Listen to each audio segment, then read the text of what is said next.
The pandemic disrupted our schools. We'd be harming our students if we build it back the same way it was. We need to think outside the box. With access to mental health supports, we have to be innovative and creative, destigmatize it, and make sure that we're making it something that students can access without feeling ostracized or feeling that they're different. Episode 183, Education and Parenting, with special guest, U.S. Secretary of Education, Miguel Cardona. Lisa, here we are, season 5. How was your summer? It was wonderful. Reena, how about yours? It was great. We went to Sicily. We retraced family roots from my husband's side. And I tell you, there's something about life in Italy. We every night got together around this big Sicilian table. We ate. We were together as a family with his brother and sister and their family. You know, there's something about Sunday dinner that I'm realizing that it needs to be incorporated back into family life again, because it was just magical. And those meals and having time. I know. It's just the best. It's the absolute best. You left us last season with SUN, right? Remind us of the acronym SUN. Yes. The ways to restore ourselves: sleep, unplug, time, and nature. And I will say I did a decent job with that this summer. What'd you do? You know, we didn't do any big trips, but our backyard, I've been working on it for a few years. We had, put in some perennials a couple of years ago, and they've really started to come into their own. And so there was a lot of time, actually, what you're saying about being around a table, being together, just a lot of sort of mellow time in the backyard. It was really, really good. I'm not ready for the school year. It was so peaceful and relaxing. I've got to figure out how to make the transition. But Lisa, I can't imagine a better way to start our season than with a man I've really come to admire. We're going to be joined by U.S. Education Secretary Miguel Cardona. He is the 12th U.S. Secretary of Education. And after a really distinguished career as an elementary school teacher, principal, district administrator, and Connecticut Education Commissioner, he's a firm believer that being an educator isn't just a job. It's an extension of your life purpose. And he's now serving 65 million students and their families. He's dedicated to equity and excellence in education. And he's influenced by his grandparents' journey from Puerto Rico in the 1960s. And I got to tell you, when he was Connecticut's Education Commissioner, I will always be so personally grateful to him because he helped reopen my children's schools, the public schools in Connecticut, safely during COVID. Then he went on to open 100% of U.S. schools. He was one of the first, it was one of the first states really to get the schools up and running under COVID when we just didn't know what was going on.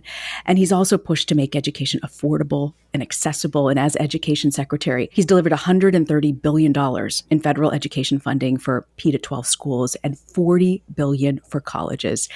He and his wife, Marissa, are also an educator, have 2 children. And I'm trying to figure out how heartbroken he must be right now because his youngest just started college. I want to welcome Mr. Secretary to the program. Mr. Secretary, how is your heart?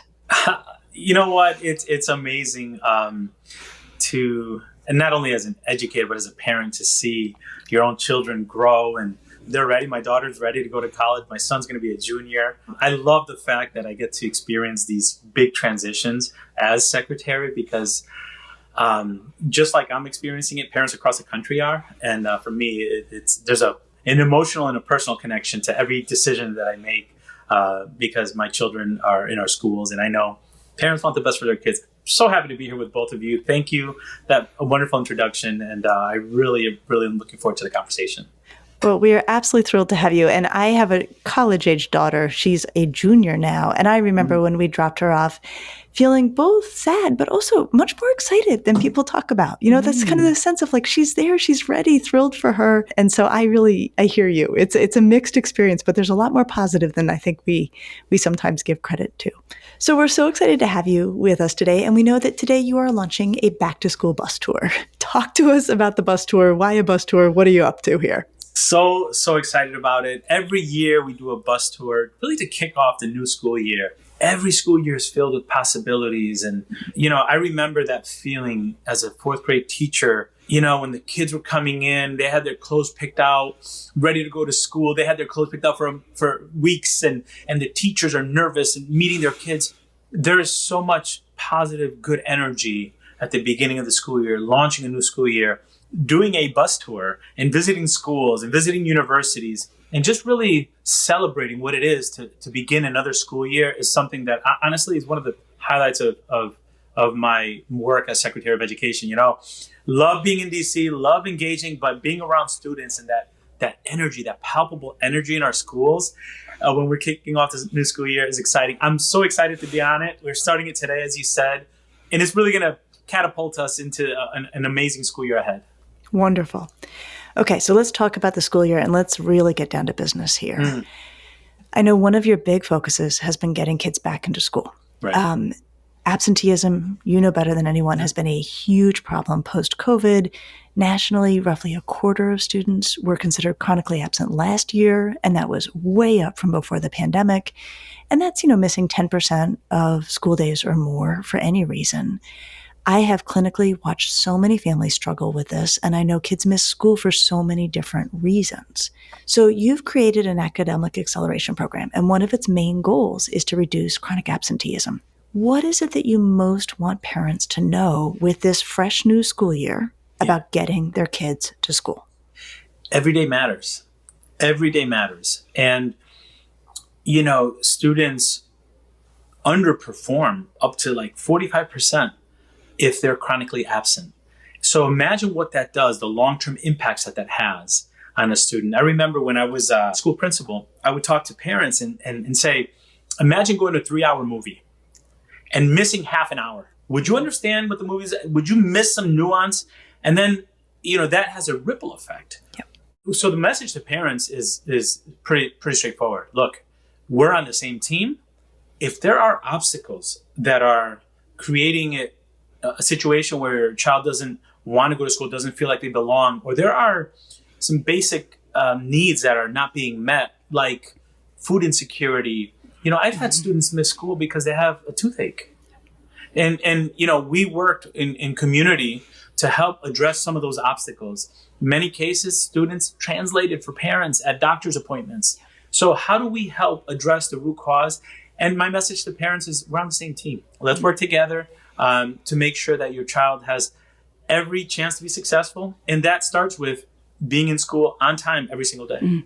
Lisa had raised this issue of chronic absenteeism last season with me when we were planning shows, and I didn't think this was such a big deal. I just wasn't aware of it. And I was surprised to learn it's not a poor thing or a middle-class thing. It affects everyone, rich, middle-class, poor. Yeah. Some people have anxiety, like you mentioned, about going to school. How do you help get those students back into the classroom? This is a people business. I always say, this is a relationship business, education, right? You can have the best policies.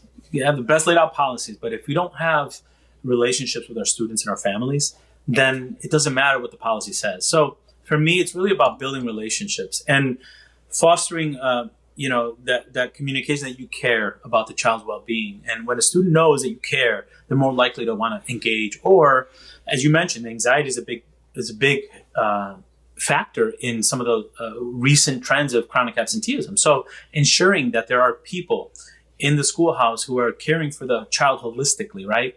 Yeah, ultimately we want to get to the academics, but if a child is not there emotionally or mentally, academically, they're not going to succeed at the highest levels. So ensuring that our schools are designed for today's student. And the reality is, especially after the pandemic, there are many students that are struggling and need support mentally, or they have high levels of anxiety. But we know students are 6 times more likely to get mental health support within the schoolhouse than they are in the community.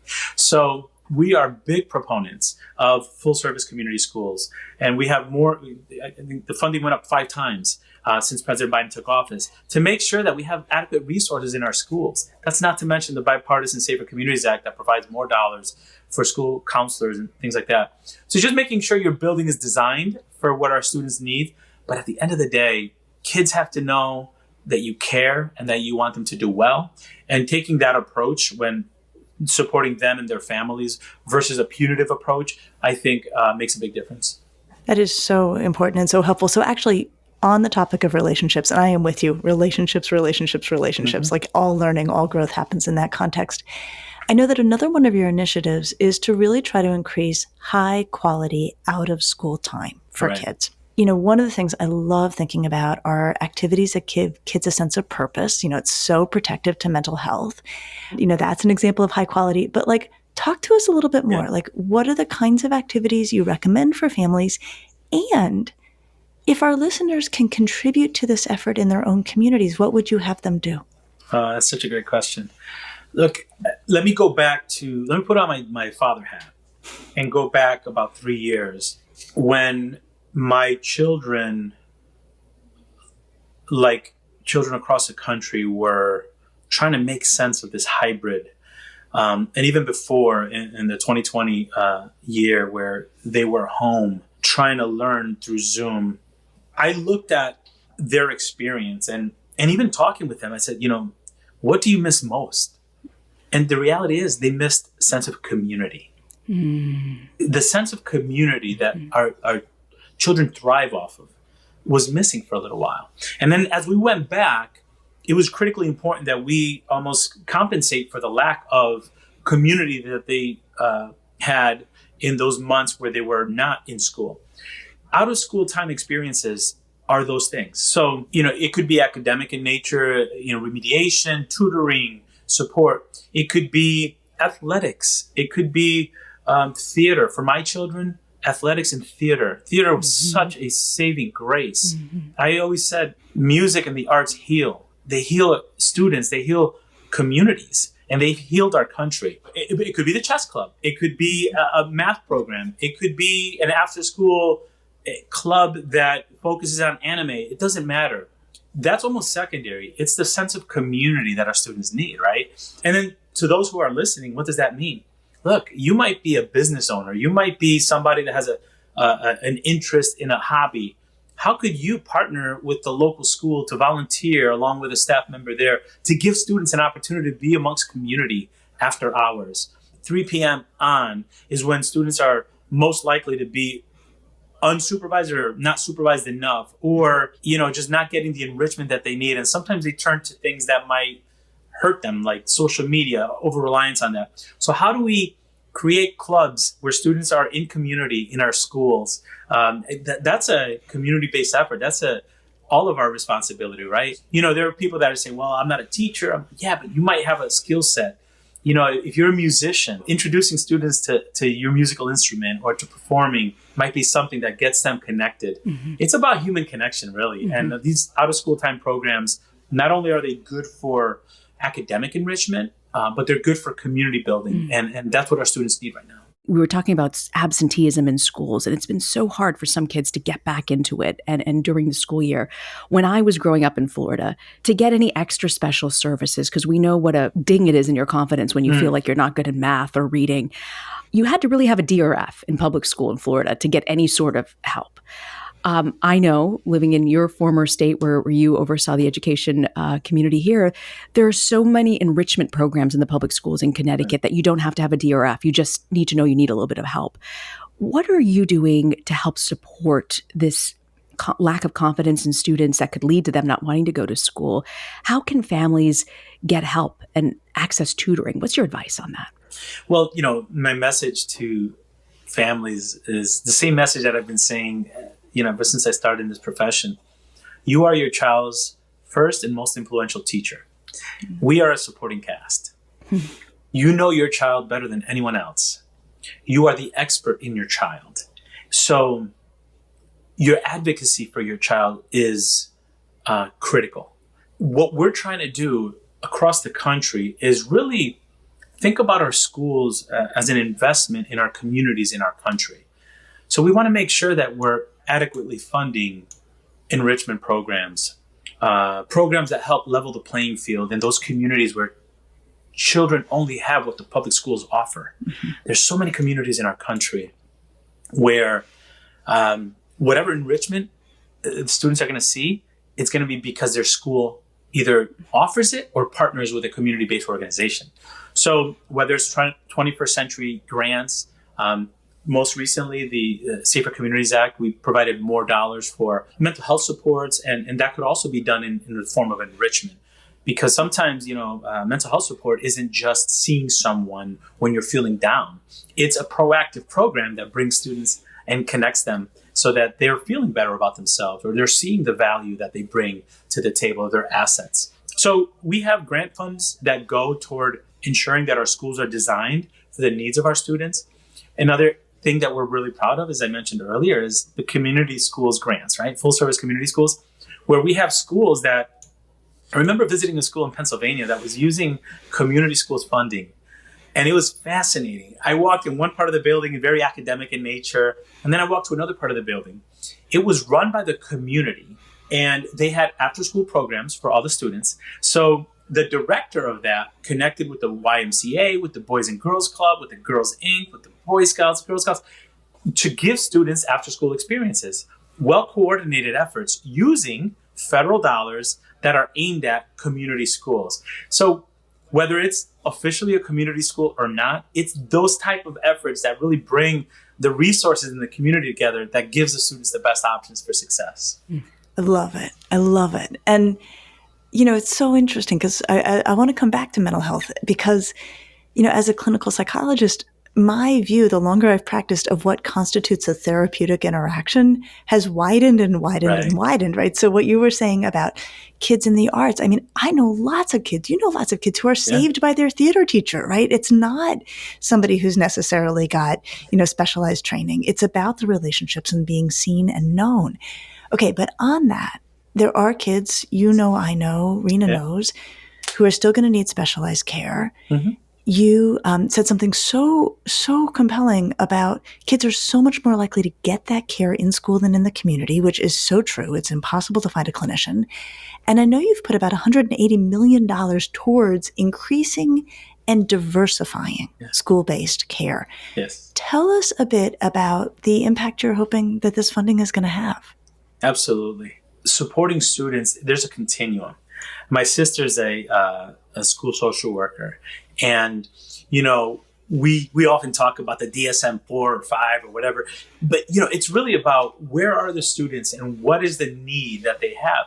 But when it gets to the point where they do need specialized care, we have to make sure that our schools are equipped with the tools to get the job done. I remember as a school principal having students waiting 3, 4, 5 months to find a clinician in the community. But then I also had the great experience of having a community-based health center located within the school where I was serving as principal, where children were getting behavioral health, mental health support, dental health. Yeah. It's hard to learn if your teeth hurt, right? True. So what we're fostering at the federal level are grants, funds to provide different approaches to this. Yes, we want more school social workers. Yes, we want more school counselors. But in many cases, due to maybe the challenge of finding talent, we see schools using some of these dollars to create contracts and partnerships with community-based organizations so that our students have access to the health and support that they need, whether it's within the schoolhouse or outside of the schoolhouse, through the schoolhouse. So we're seeing creative options. I mean, I visited, I think it was New Mexico, where there was a hospital connected to a high school. And the hospital not only provided students with the support that they needed, physical health and mental health, but they also provided dual enrollment courses so that students could learn by doing through an apprenticeship at the hospital. And they could think about medical careers. You know, we need to think outside the box. If we do what we've done, we're going to get the same result we've gotten. So the pandemic disrupted our schools. We are not required. In fact, we'd be harming our students if we build it back the same way it was. We need to think outside the box. And with access to mental health supports, we have to be innovative and creative. We have to recognize, number one, we have to remove the stigma. And we have to have students accept and welcome and receive the support openly, like they would if they broke their arm. They would go to the nurse without any reservation. We have to destigmatize it and make sure that we're making it something that students can access without feeling ostracized or feeling that they're different. And I would argue, too, that we need to normalize this for the adults that work with our children, too. For many years, our teachers and educators have had displaced trauma and have never really had an opportunity to address that. So, to me, healthy communities lead to successful students and successful educators. And that's what we're promoting in the Biden-Harris administration. You know, Secretary Cardona, when you were talking about thinking outside the box, I don't know if many people know this, but didn't you go to a trade school? I did. Yeah. You are actually a trained mechanic. Do I have that right? I don't know if I would consider myself that now, but I did learn, you know, in high school, I was in a trade a technical high school, I was learning to be an automotive technician for 4 years. And I say the story jokingly, like, so I grew up in a community in Connecticut where a lot of my cousins were together. We all came from the same community. Our parents came from the same community in Puerto Rico. So there were like 10 or 15 cousins. And the eldest cousin went to this trade school. And then like little ducks, all the other cousins followed them in. But we graduated with options. So yes, I learned at trade school. I went to a trade school and I learned a trade. I went to college and I want to destigmatize that pathways also and say when you graduate with options, you're better off. I just love that you're also thinking not everybody needs to go to a 4-year college, and we need people going to trade schools. Like we need people in hairstylists, plumbers, and absolutely. We never talk about that enough, that could be a wonderful career for people too. Absolutely. You know, we talk about destigmatizing mental health supports. I think in this country, we have the old school mentality where the trades or manufacturing is dirty, dark, dingy, and dangerous, right?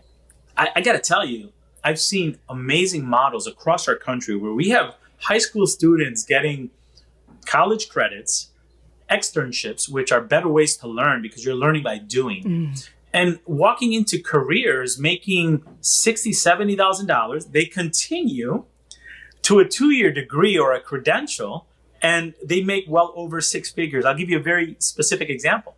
In Connecticut, we have a Groton submarine base. Students in high school could learn how to weld and go in and get a career started without any debt.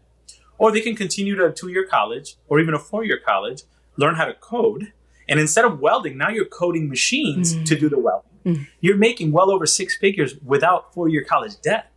We need to provide options for our students. And I think this is not just the job for our technical trade schools. This is for all comprehensive high schools. It doesn't mean you don't go for your 4-year degree. It means you graduate with options like I did. We love options. And I love that. I love that being able to put kids into high schools where that fits things they're interested in. I love that. Lisa and I did a digital parenting summit in New York. That episode ran last week. And one of the topics that came up with parents is cell phone use. And I'd love to get you to weigh in on what your thoughts are about, because there's a whole movement about let's just remove the cell phones from the schools. Right. What's your take on that? What's your advice to parents? Well, I'm going to date myself a little bit. Back in the 1900s, when I was a 4th grade teacher, I was I came in to teaching when the internet was starting to really expand. When having a computer in your classroom that had access to the internet was a new thing. I remember having that Macintosh with the big green back. I was like, wow. And I think we need to learn from those years with the advent of artificial intelligence. We know social media for the last 10 years has really dominated the conversations around cell phone use. My mentality on this is we need to make sure we have guardrails to protect children, but we have to be careful because if we think that we can eliminate the use of that, they're going to do it without the adult guidance. I believe digital citizenry is critically important. I would rather have it be used in a way that enhances learning as a tool to learning, but not be the distracting thing. So it doesn't matter if it's a cell phone, if beepers back in the day, or any other Walkmans for that matter. When you have a school that has good structure, a good climate, clear procedures that are embraced by not only the educators, but the parents and the students, you can create a culture where you're teaching students how to engage in a way that's respectful and meaningful. So if the culture and climate are not there, it could be the cell phone, it could be your laptop, it could be the school-issued Chromebook. I've seen Chromebooks being misused in classrooms when the teacher's not looking. So I recognize that there are communities in our country that are looking to limit cell phone use. And I think it is well within the right and the responsibility of the Board of Education, the local Board of Education, to engage families, students, and educators in what's most appropriate for our community. But I want to be careful to paint with a broad brush. It's either we show them how to use artificial intelligence appropriately or social media, or we're going to deal with the consequences of students that are doing it without adult supervision or without adult guidance. We, as an education institution, have to evolve to make sure that our students are prepared for the tools that are out there and the risks that come with those. I'd like to end and ask both of you this question. We're kicking off the school year. Parents are still in the excited phase and kids are adjusting. But, as someone who was the one Indian kid who always struck out on the spelling bee first round and was bad in math, school can be difficult for some kids, right? What's your advice, Secretary Cardona, as we're kicking off this school year, kids have anxiety? I'd love you and Dr. Lisa to give us some advice of how you think we should think of this school year.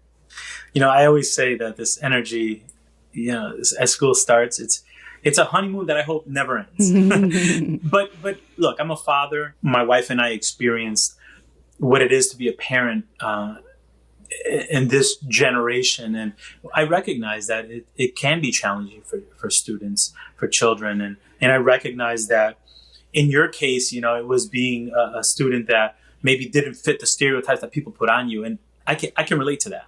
Not only as a Latino and a student that went to a trade school. And I look at that now as I say, what made me different became my superpower later. My bilingualism and biculturalism became part of the reason why the president selected me, because I was able to navigate different perspectives to reopen schools quicker because I welcomed different perspectives to the table. So to the students and families who are listening, my message is, yes, it could be challenging at times. And I just want them to kind of be reaffirmed in the knowledge that the uniqueness will be the strength moving forward. And I always say now, and I can say this now, I'm the same person from the barrio to the briefing room. You don't change your stripes. You embrace who you are. And it's that different that makes you special and unique. And I always call it a superpower because I want to turn on its head what some people see as deficits, I see as assets. So when I say biculturalism, bilingualism is a superpower, what I'm trying to say is what makes our students a little bit different is what's going to make them unique and successful in life. Oh, man. And now you want me to follow on that, Reena? Please. All right. Well, I'll just take I'll take a quarter turn on it. It's in the challenges that we grow. I have a daughter who just started 8th grade. 8th grade is hard. It comes with all sorts of challenges. And so one of the things that I've tried to do as a parent is to say to both of my girls, if it's easy, the work's not right for you. If you understand what's happening, you're in the wrong class, right? You should be working at your edge. You are growing when you're uncomfortable. The analogy I love the most is strength training. I beat this to death, that learning is like going into the weight room. If you're working with 1 pound weights, you're not getting anything done. It is in the discomfort that you know that you are growing. And so prepare for some stress because that is how you know that you're going to get something out of this school year. I'm so grateful, Secretary Cardona, to have you join us today. Lisa, your sage advice as well. We are excited about your bus tour. We're going to have all the details in our show notes. I encourage you guys to follow Secretary Cardona on his Instagram handle. It's at SEC Cardona, Cardona, and also follow USEDGOV, USEdGov. I'll have all of this in our show notes. Mr. Secretary, we're so grateful to have you join the Ask Lisa podcast. It was really my pleasure. I love having conversations about students and education, and I'm so excited about the school year. It's going to be a great year, and I appreciate the opportunity to be able to have some conversation time with you. Thank you so much for being with us. Really, this was an honor and a pleasure. Thank you. And Lisa, what do you have for us for Parenting to Go? Oh, man, there's like 400 things that I could pick up He here. left us with a lot. He really did. I know. I'm just going to choose one, which is the piece around connection being necessary before content. Mm-hmm. I think sometimes we think kids can learn in the absence of connection, but we have studied this 400 ways. All learning happens in the context of a working relationship. And so the goal is to make sure that kids have access to caring adults in their schools. And it's not always every teacher. It's never going to be every teacher. But there needs to be just such a heavy focus, and I love his message so much, on the importance of relationships because nothing good happens for kids in their absence. That's powerful. That's really great. I loved having the secretary because he's just so different, and his unique, like he said, his difference is really, I think, what makes him a fabulous education secretary because it is opening the door for so many other people. And so I'm excited about this bus tour. There'll be more in our show notes to check out. I'll see you next week. I'll see you next week.